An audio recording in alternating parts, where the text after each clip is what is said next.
एक गांव में एक बड़ा बिजनेसमैन रहता था। उसका नाम हरिशंकर था। वह बहुत पैसे वाला था। आसपास के गांव में सिर्फ उसकी ही चलती थी, लेकिन उसमें घमंड कूट कूट कर भरा था। उसे अपने पैसों का, अपने रुतबे का और अपने नाम का बहुत ही घमंड था। अपने नाम को बनाए रखने के लिए वह बहुत ज्यादा सोचता था और किसी के भावनाओं की कद्र भी नहीं करता था। परंतु इतने अमीर और धन दौलत होने के बाद भी हरिशंकर के मन में खुशी नहीं थी, क्योंकि उसके इस धन दौलत को भोगने वाला कोई संतान नहीं था।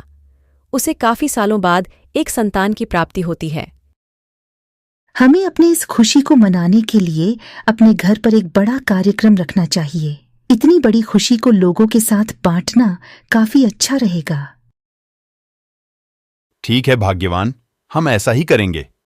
उसने अपने आसपास के गांव के सभी अमीर और ऊंचे घराने के लोगों को बुलाया। बगल के गांव में मेरी बहन सीमा रहती है, परंतु इन दिनों उसकी आर्थिक परिस्थिति कुछ अच्छी नहीं है। क्या करूं? उसे बुलाऊं या नहीं? उसे इस कार्यक्रम में बुलाना सही भी नहीं लग रहा है। इतना भव्य कार्यक्रम करने जा रहे हैं, इसमें उसको बुलाना सही नहीं है। वो इतनी गरीब है। अगर वो इस कार्यक्रम में आती है तो हमारा नाम खराब हो जाएगा। उस कार्यक्रम की चर्चाएं आसपास के हर गांव में होने लगी। उस कार्यक्रम में इतने प्रसिद्ध और अमीर लोग आने वाले थे कि यह खबर सीमा तक भी पहुंच गई। भाई को आखिरकार संतान सुख प्राप्त हो ही गया। आज मैं बहुत खुश हूं। शायद भाई गलती से मुझे इस बारे में बताना भूल गया होगा। और वैसे भी अपनों को भला कोई न्योता देता है क्या? भोली बहन ने अपने भाई के यहाँ उस कार्यक्रम में जाने की तैयारियां शुरू कर दीं। जिस दिन वह कार्यक्रम था, उस दिन सीमा सुबह सुबह ही अपने भाई के घर जाने के लिए निकल पड़ी। रास्ते में अपने पुराने मैले कपड़े देख उसे ख्याल आया, अगर किसी और के घर जाना होता तो मैं ऐसे कपड़ों में जाने की सोचती भी नहीं। लेकिन मैं तो अपने घर, मेरे मायके जा रही हूं। वहां मुझे ये सब सोचने की कोई जरूरत नहीं है। भाई को तो कितनी खुशी होगी कि उसकी बहन आई है। जैसे ही वह अपने मायके पहुंचती है, वहां का भव्य आयोजन देखकर वह बहुत ही खुश हो जाती है। मुझे अपने भाई पर बहुत गर्व हो रहा है। कितनी बड़ी पार्टी आयोजित की है मेरे भाई ने। जल्दी से मैं भाई से मिल लेती हूँ। वह तुरंत घर के अंदर प्रवेश कर जाती है। भाई तो सभी अमीर और नामी लोगों का स्वागत करने में व्यस्त है। छोड़ो, भाई से मिल ही लेती हूँ। जैसे ही वह अपने भाई से मिलने जाती है, ये यहाँ कैसे आ गई? इसे तो मैंने बुलाया ही नहीं था।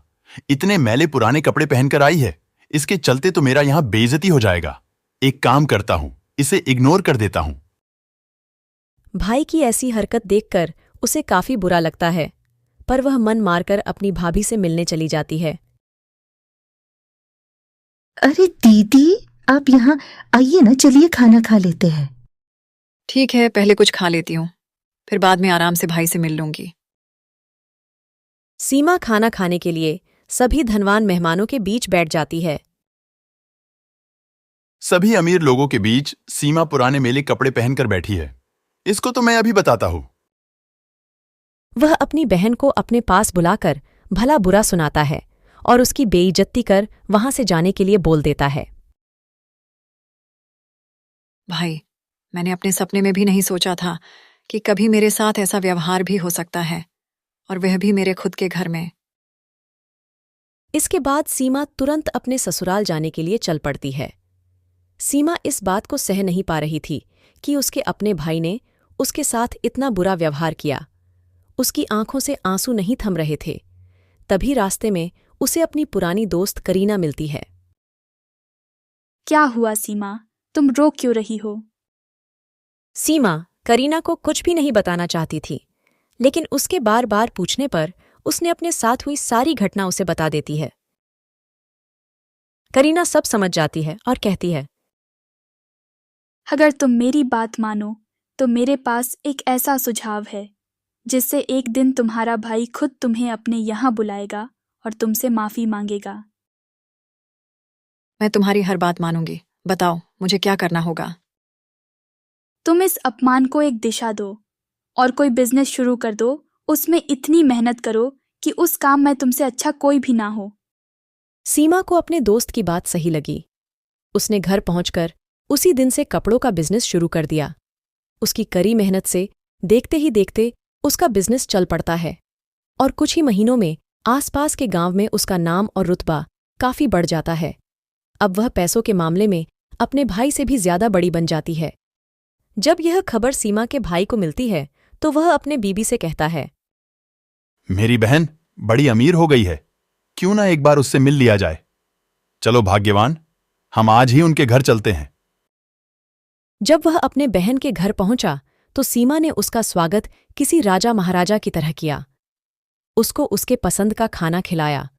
यह सब देख हरिशंकर को अपने पिछली गलती का एहसास होता है और वह मन ही मन सोचता है, मैंने अपने बहन के साथ काफी बुरा बर्ताव किया, मुझे ऐसा नहीं करना चाहिए था।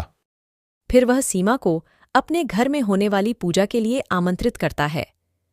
कुछ ही दिनों बाद सीमा अपने भाई के यहाँ उस पूजा के लिए जाती है। जैसे ही सीमा अपने भाई के घर पहुंची, उसका भाई उसका भव्य स्वागत करता है। आओ बहन, तुम्हारा स्वागत है। इतनी महंगी गाड़ी मैंने आज पहली बार देखी है। उसकी कीमती साड़ी तो देखो और उसके कीमती गहने। सीमा का ऐसा ठाठ बांट देखकर सिर्फ हरिशंकर ही नहीं बल्कि उसका पूरा गांव दंग था। सीमा को चांदी की थाली में पकवान परोसे जाते हैं और थाली में सोने की चम्मच भी रखी जाती है। उसके बैठने के लिए बेशकीमती चेयर और टेबल रखा जाता है। यह सब देख उसे वो पुराना दिन याद आता है और वह मन ही मन सोचने लगती है, उस दिन भाई ने मेरी बड़ी बेइज्जती की थी और आज इतना मेहमान नवाजी। उस दिन खाना तक नहीं खिलाया था और आज चांदी की थाली, सोने के चम्मच और ये पकवान।